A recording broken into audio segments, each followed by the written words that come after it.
Les capacités du corps sont incroyables. Par contre, il faut adapter le corps pour être capable de faire ces activités-là.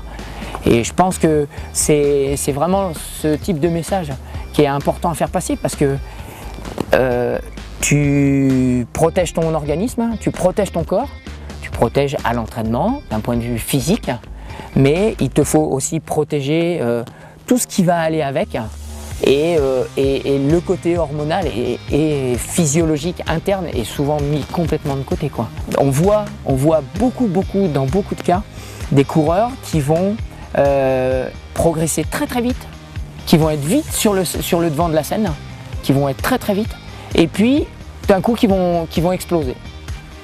Parce que ils auront pris beaucoup de facteurs en compte, la préparation physique, le côté musculaire, mais tout le reste. Hein. Et en fait, ils attendent pas, ils laissent pas le temps au temps.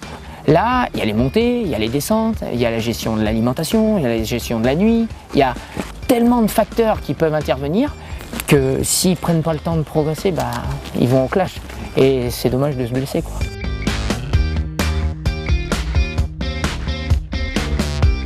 Il ne faut pas se blesser, donc il faut vraiment se protéger à ce niveau-là. Et très souvent, c'est le côté qui est négligé. Et c'est vrai qu'on s'est rendu compte il y a quelques années en arrière que les courses se gagnaient quasiment qu'en descente. Parce que le niveau en montée, tu peux monter à 2000 m/h. Hein, des gens comme Kylian, moi je sais que je fais des séances à 2000 m/h, ça m'arrive de faire des côtes à 2000 m/h. Maintenant, si tu fais 2050 ou 2060 m/h, tu vas gagner quoi sur une montée de 800 mètres? Tu vas gagner 40 secondes. C'est négligeable. Par contre, si tu es descendeur derrière, 40 secondes, tu gagnes 10 minutes. Tu gagnes 10 minutes dans une descente sur 800 mètres de dénive. Donc, je pense que actuellement, s'il y avait un message à faire passer, c'est vraiment progresser en montée, c'est une chose, mais c'est plus absorber la montée, parce qu'on travaille en concentrique, en montée, alors qu'en descente, on travaille en excentrique. Donc, on a beaucoup plus de lésions possibles à la descente.